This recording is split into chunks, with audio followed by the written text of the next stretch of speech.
All right, you are live, and we're going to let our excited people in here.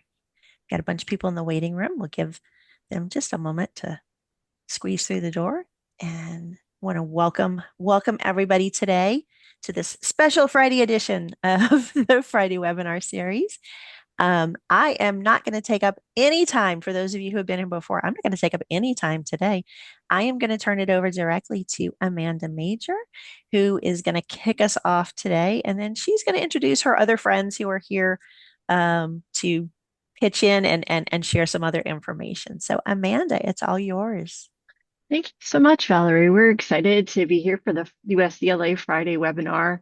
Um, I want to ask those who just joined us uh, at the very start of this conversation, do you have any digital learning challenges that you think about when you're not at work?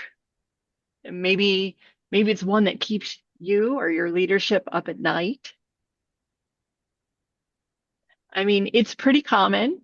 Right now, it's common to have a challenge in this time and space, and it could be anything: strategy, funding, innovating, community needs, quality transformation, keeping up with technology. The challenges stem not only from the rapid pace of technology, which we've seen with AI, generative AI's popularity as a concrete example, but also learners' expectations have changed over the last few years even. So many institutions know that with these changes that they need to innovate, but where to begin is baffling. Some organizations have already begun innovating, but knowing that they need to scale is just overwhelming because how can they prioritize the resources, the energy, the investing? It's the complex question. So I'm Amanda Major. I have focused on digital learning innovations and have been with USDLA for quite some time now, also with the University of Central Florida. I'm sure Bill is focused on performance improvement, but I will let him introduce himself. And Chuck is leading digital learning and has really focused in on innovating the curriculum. Go ahead, Bill. I'll let you go first.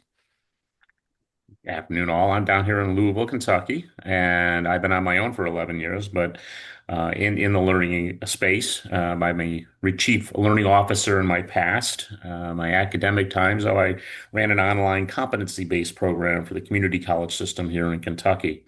But I've been doing some kind of computer-based training since the 1980s, and have been keeping my feet in that space. So when we look at that, and what I've learned is the idea of how do we help people be successful, and that's kind of my focus on outcomes. So that's where I'm at. And Chuck? Thank you so much, Bill. And Bill and I have similar backgrounds, and I've worked in higher education for over 35 years, and most of that time has been specific to distance learning. I worked back in the day with teaching over the television, two-way audio, two-way video communication, and now I am currently the Associate Dean of Online Learning at Landmark College, which is in Putney, Vermont. But online learning is a real passion of mine. I should say, I guess, just distance learning in general. And I've really enjoyed my membership in USDLA. I've been a member in USDLA for over 15 years, continue to go to the conferences every year, but have really enjoyed being part of the certification and the consulting team. And am excited to talk about with Bill and Amanda some of the things that we do. So I'll turn it back over to you, Amanda. Thank you. So I know that Bill is very familiar with the challenges in organizations, as am I, but risk is a big thing, isn't it, Bill? In the t long time ago, we used to think the biggest risk was, can people get into the LMS and do they have an email account? And now I think we are looking at some of the other kinds of problems that we can associate with risk, from access up to information, and is it real? Is it fake? From an assessment perspective, how do we create these kind of experiences? I'm going to ask, either come off microphone or come off your mute and voice your own, or throw into chat. I'm watching chat actively. I'm a chatter, so I like to type a lot. So if you want to throw it in chat, I mean, what are you finding in your spaces and your places that maybe people are putting up as barriers to expanding the outreach efforts that you and your team are trying to create at this point in time?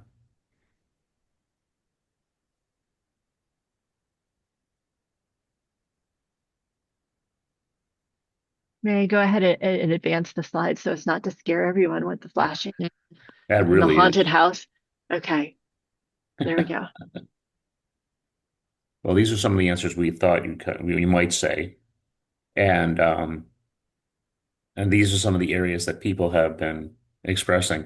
What I find it interesting, so I work mostly with corporate clients at this point in time, and these are the same kind of issues. Not as much about the accreditation, although certification is certainly an issue in the corporate space. Um, and I like what Kyle said. That's a really good point. Funding. I think that's always been an issue, and there's a lot of discussions I've been having where it's like, well, we're gonna have AI do it, and we're like, yeah, there's more to the AI costs than you think, and getting people involved with that. I'm seeing it in the coaching space, helping do performance support in the flow of work. And that comes back down to having, in our world, it'd be trainers, but instructional staff who are trained in that specialty area to do it correctly and to ensure that, the human in the loop is never lost. I'm finding also a lot of conversations focused on the microcredentials, from badging on up, and how do we leverage microcredentials within the workspace, but then leverage it back into the academic community to get the more traditional credentials. And where's the overlap? How much can we use, not use? And there's still conversations I think about where the use of different kinds of learning techniques, such as gamification, where does that have? And I think the whole idea of the experience learner has is going to be key to that. Um, I think one of the things to address Kaya's point about funding is the whole idea of being able to make decisions based on what the data shows. In my area of performance support, this is certainly a key question: is should we be doing this or that? I'm going, what do the numbers tell us? And I think within the space of our instructional teams that Amanda and Chuck, share at times, and Chuck, I'll let you jump in a second, is the idea that we have to look at not only retention rates, but and scoring, but also the idea of how do we identify where proficiency is? How do we understand and get to that level that says with confidence we have been able to deliver information to people in a way that is able to be put into practice? And I think those are part of, again, how do we advance our curriculum? How do we advance the scope that we can provide to our students? And that comes back down to making, good data-informed decisions. Chuck, what are you seeing? Um, let's see. Well, with regards to challenges in general, I think really one of the challenges that we're seeing, I'm going to talk about a couple here in a second around the consulting, but one thing that I'm seeing at all levels is the accessibility challenge too, with regards to meeting the requirements around accessibility. And those are obviously there's two tiers related to when we need to be compliant with the WCAG rules and so on. But we obviously have one for individuals or institutions that are over 50,000. They're going to be required to have all of their documents that are forward facing on their website, etc. They're going to be required to have those all completed by, or at least accessible by, next year in April. And then smaller institutions and organizations like us are going to be the following year. And that has everybody's attention right now. And so as we're looking at challenges and being able to look at what are our risks, but what also are our opportunities, I think around accessibility, we can really do this well, which we're mandated to, but if we can do it well, our learners are really the ones that, and our staff and faculty are also going to be the winners too. But that's what I'm seeing right now, Bill. Yeah. Amanda, are you seeing anything in your space? Yeah, I am. So for micro-credentialing and digital badging, strategically looking at what areas it makes the most impact in. Is it for faculty development? Is it for courses? Um, does it make sense given the investment to roll it out university-wide? Um, for immersive learning, there are opportunities to engage students in ways that will keep them engaged in the curriculum, which relates to learning outcomes. We are innovating in that space right now, and there's some things that are scalable, some things that aren't, given the technology. We are seeing some opportunities for governance and artificial intelligence and incorporating into the curriculum in meaningful ways. Um, that pretty much covers it. Also, it's a lot of organizations tend to overlook what's happening outside of their own, and that's really important to stay competitive, understand what the landscape looks like, and know whom you're serving, the community and the organizations outside of your teams or even your organization. So keeping that in mind and then looking at the strengths and weaknesses internally can help with prioritizing. Where do we want to innovate? Where do we need to scale? Mhm. All right. Anything else? Anything in the chat? Does Nope. anyone want to unmute their mics? All right, let's move forward. Oh, okay. So USDLA supports multiple perspectives. We have insight into higher education organizations, governments, nonprofits, corporate learning, as Bill mentioned. And because of that, we have a unique perspective and we can collaborate with agility with our partners to meet their wants, their needs with their organization or teams. So we're customizing along the way as we're collaborating around specific goals. And then we can adapt and deliver with agility. Our specialties are varied because those at USDLA have taken a deep dive into emerging strategies, practices, techniques. We have proven success with quality and innovation frameworks. And quality is just what you think of it, 5 stars. It's a mark of excellence. It is a signifier that you have dedication to excellence, like a 5-star hotel, or like I'm in Orlando at the University of Central. So down the street is Disney, and it's a very well-known theme park. The cast members, they go out of their way to create a magical experience for their guests. So at the end of the day, our focus is really just on what you need, your goals, your challenges, your success. No two consulting engagements are alike. One organization might be exploring AI policy and governance. Another might be focused on quality, integrating into the curriculum. Another on micro-credentials or meeting workforce needs. Another might be focused on meeting learners' expectations through gamification.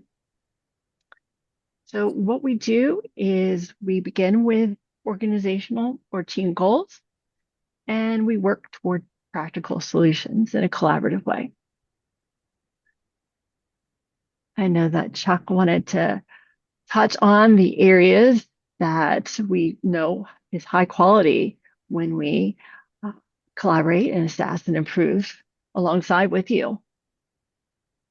Thank you, Amanda. Yes, you're absolutely right. And when we were, if we were to engage with you around consulting, just like with our certification for colleges and universities, we would look at your institution holistically.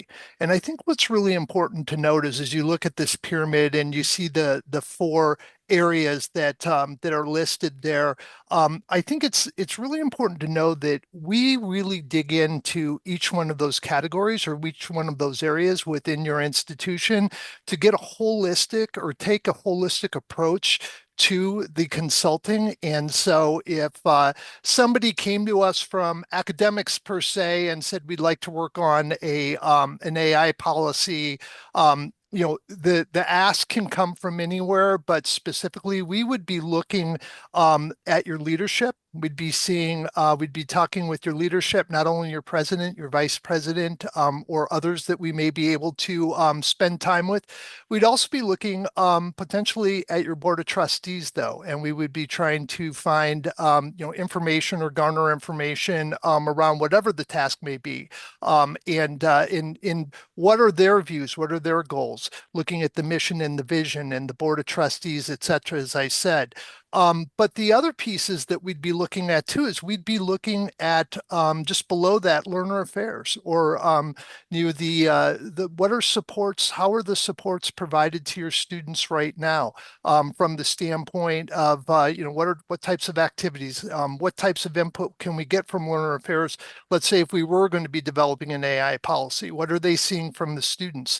I think another piece of this too is when we look at learning or teaching and learning is not only working with faculty and interviewing faculty and understanding what their position or what they're thinking around whatever the topic may be, but also including students as well. I think that a lot of times when we're doing, not we personally, but when consulting is being done in higher ed, in some cases we're not taking into account some of the most important voices, and that are the students. And so when Amanda and I and Bill as well have gone out and done different types of visits with schools, we've always talked with students, but making sure that you have input from all of these areas, and really most importantly, understanding how are these departments interacting. Because really, when it comes right down to this is one big system. A university is a big system. It could be a smaller, like in the case of Landmark College where I work, it's a smaller system, but it's still a system.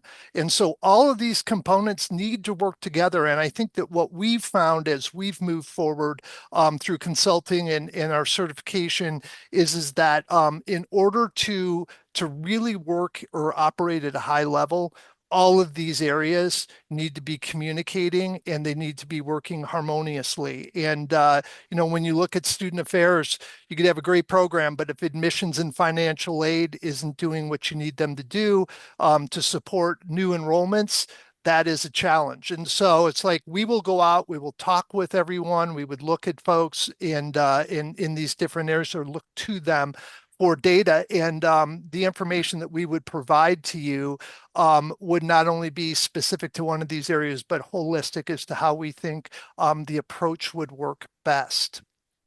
You can go to the next slide, please, Amanda. And so this is a case study related to AI readiness and assessment. And this is something that I think we talked about it earlier.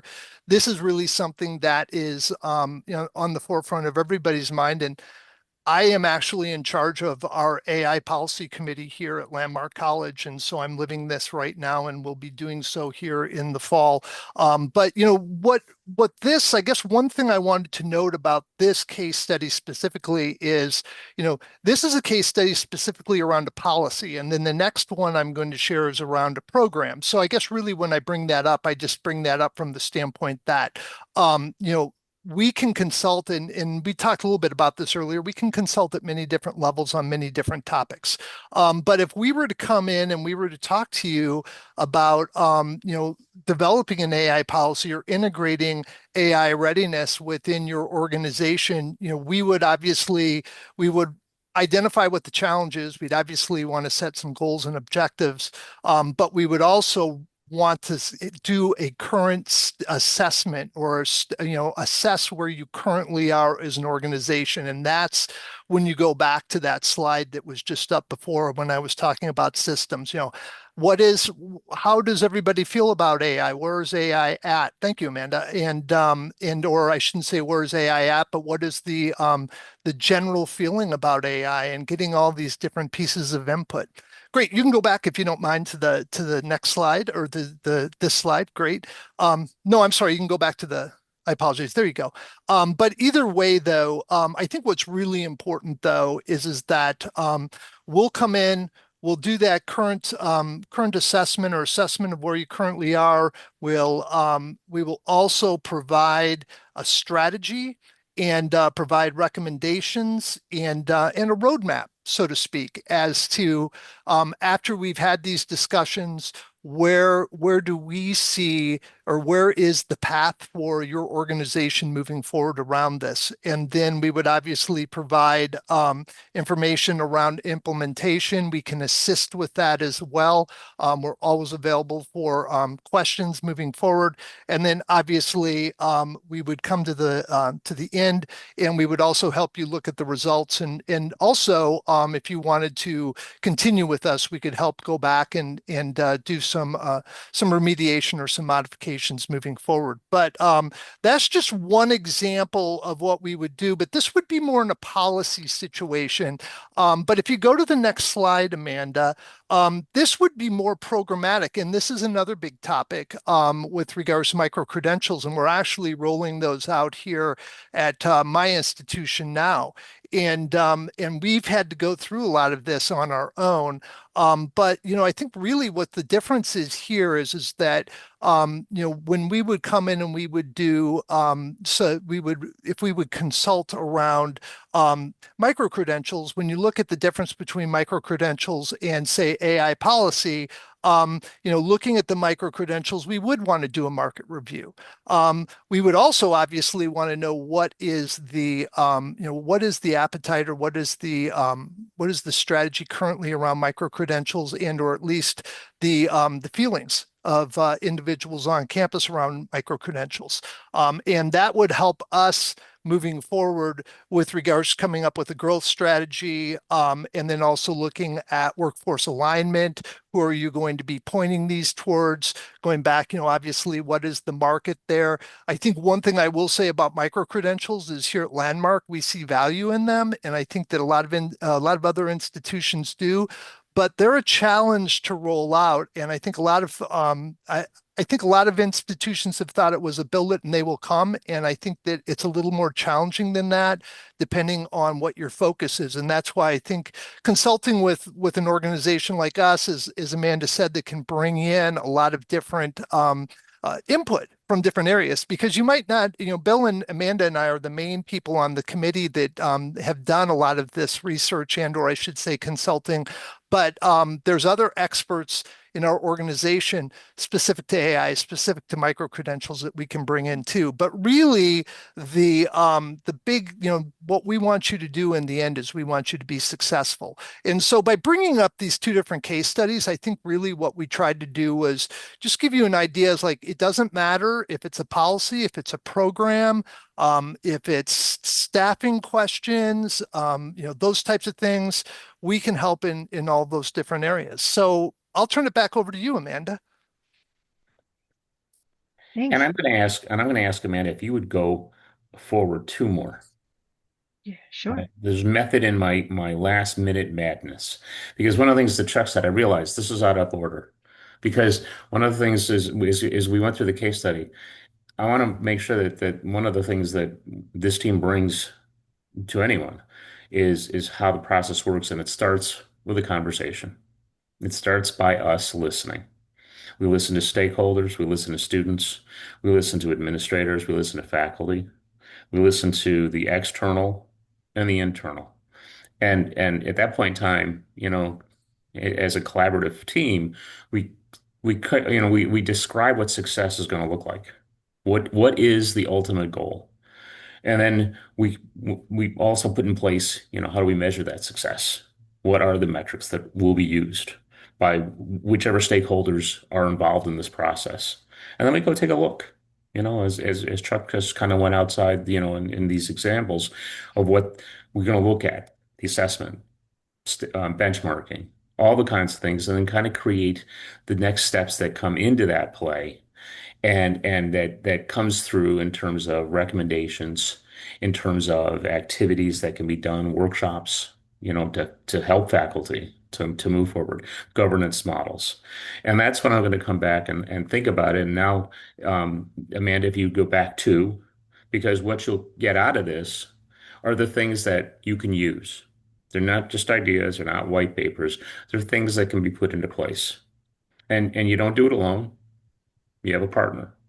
And whether it's from a tactical roadmap of implementation, a schedule of instructional supports, plans that can be based on both the fiscal and the academic calendars, um, guidelines for and actual examples of governance models and how do you and creating them, putting them together.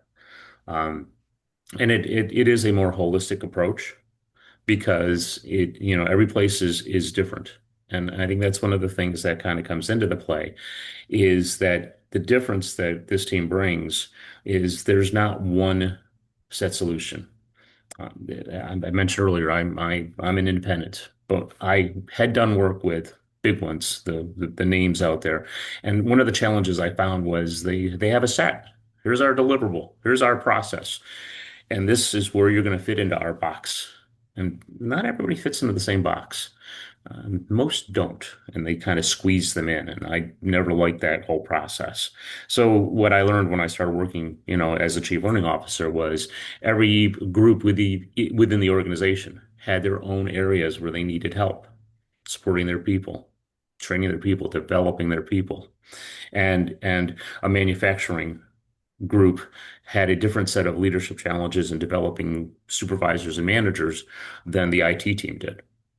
Same process in many ways, but different kinds of skills, capabilities, and behaviors, and how do we acquire them and practice them? So those are kind of the things that, we would come and look at to say, what is the solution that works best for you to meet your goals and your needs? And Amanda, if you go to the next one, please. And where this kind of comes into together, and I wish we could make this graphic move and make it all fancy, is it's a blending of these two groups.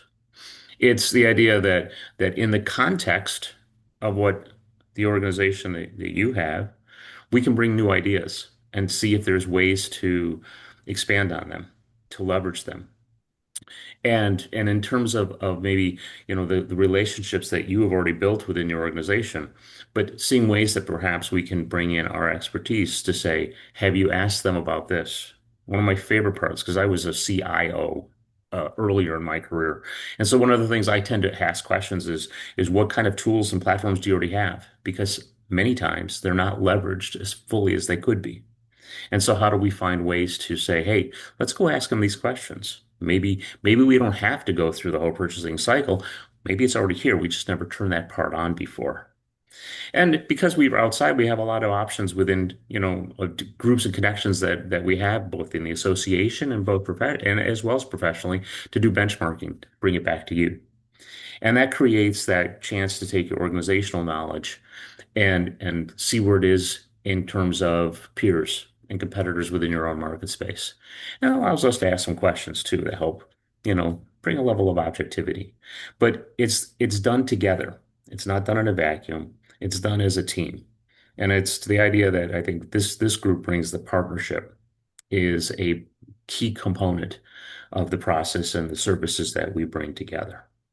So, man, I'll let you go forward now. And I'm sorry, I should have put those two backwards. I just in my brain until I heard Chuck, I went, oh, I should have switched those next time.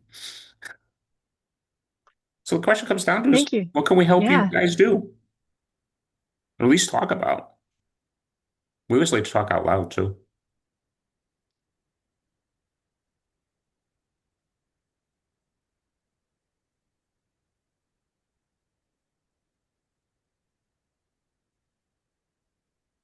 It's really nice that we're bringing in different perspectives and that we have so many special people specializing in different aspects of digital learning.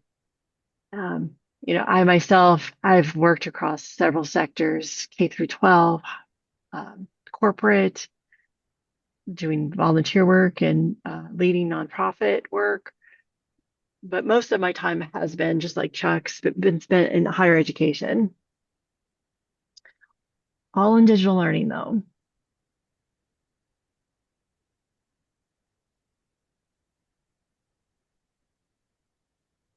I think Yeah. the challenge, go ahead, man, if you had something you're going to say. No, no, please. No, that's fine. I was just going to say, going back, I think we have a lot of challenges, as administrators, as staff, whatever, faculty, whatever our role may be, at our college or at our university. But I really think that as you're thinking through these different challenges, just know, as Amanda and Bill and I have said, is that we can really bring a holistic approach to looking at what your challenges are and coming up with some different types of solutions. And as Bill said, it could be something as easy as you have a solution, but you didn't realize it. And I've worked places where that may be the case, where there's something that we could be turning on, or there's something we could be looking at differently. But as I said, as we mentioned, AI, microcredentials, I see accessibility is a big challenge. I know there's a lot of people that are in that accessibility space right now, trying to assist institutions and organizations. But at the same time, those are things that we can do too.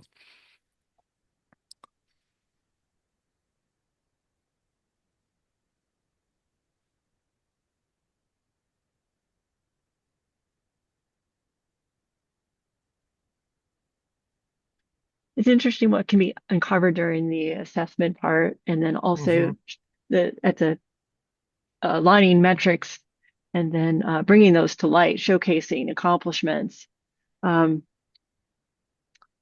so it's sometimes the front and then the last part there that make a big difference. But we also have a lot of experience with the implementation and the scaling, and where the rubber meets the road. So it just really depends on what the organizations or the team's needs are, and we can bring our expertise to that. So if people don't mind me asking, for those that are on in during this session, I was just wondering what compelled you to join us today. And I know we've asked a couple times, if you had any real challenges, but is there a specific reason? I saw budget that was talked about earlier. Is there just anything that anybody'd like to bring up and just start a conversation?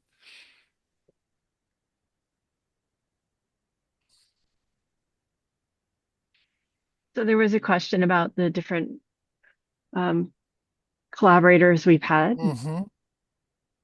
Morehead State University, Berkeley College. UW Stout, Mhm. Wisconsin. Yes, Central State University in Ohio, Mhm. Mhm. and Bethune-Cookman, which is in Daytona Beach. So we've worked with different sizes of schools, obviously, and in different types of schools. And I think that I know this was a number of years ago. We've been doing the certification process for a long time and working with schools, but we've had community colleges as well. So, community college, four-year schools, four-year liberal arts versus, land grant institutions. We've worked with all of them.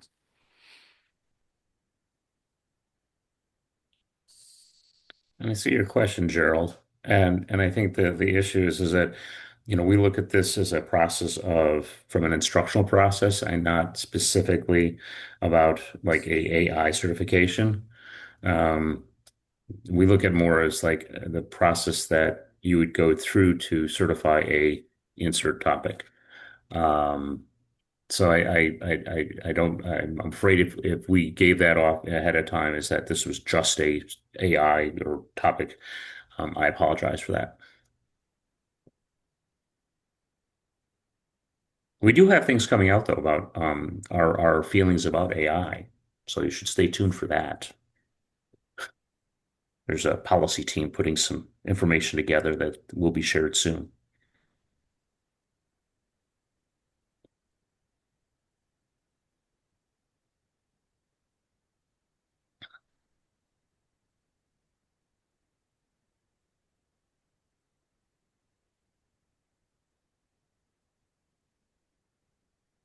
Okay.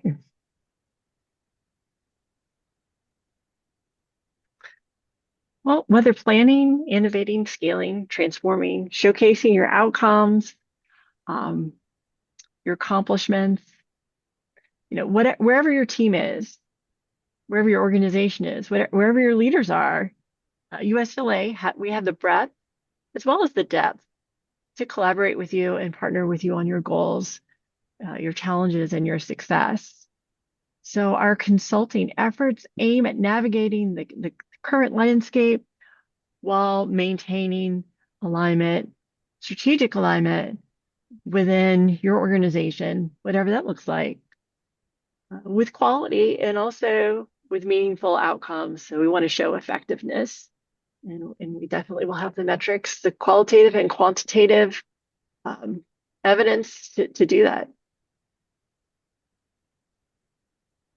Bill, Chuck, would you like to wrap it up with any epiphanies or?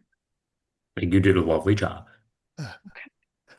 No, I'd just like to thank those of you that are here for coming and listening. And we really appreciate your support of the organization in general, but also, we'd love to work with you if you have more questions about what that might look like, or you wanted to talk more about some specific topics, please let us know. And we do have information, obviously, on the USDLA website as well, specific to consultation and certification. So please feel free to go there as well. But just know that we're your colleagues, and we all want to support each other. And this is a challenging time for higher ed. I think every decade I've worked in higher ed has been a challenging time for higher ed. But at the same time, I just think that this is challenging, and we can work together and support each other. I'm hoping that maybe Pat can put the link to the webpage about the consulting services in the chat. I He will already do. did. Oh, that's good. I wasn't looking. Oh, it was That's Valerie. that was Thank you, virtual. Valerie. That was virtual, Pat. She was too fast. She's like on top of it there. Great. Well, thank you, Pat and Valerie. Yeah, no, nice Yeah, job, team. thank you. Very informative. Thank you, everyone, for joining us. Really appreciate it. I don't know if Pat and Valerie would like to say anything to kind of close Just some the. notes. I would say Yeah. certainly go to the website, go to the link, take a look at the page. There's some good information up there.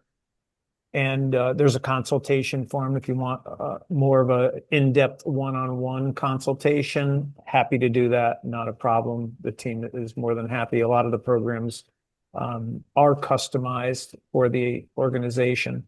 We have gone from a set certification program, quality certification program, to more of a consultative approach because we know one size doesn't fit all. So, any questions, we'd be happy to meet with you and help guide you along your journey. And I just want to invite everybody to come back next week. I know the topic of accessibility came up, and that is the topic of the webinar next Friday.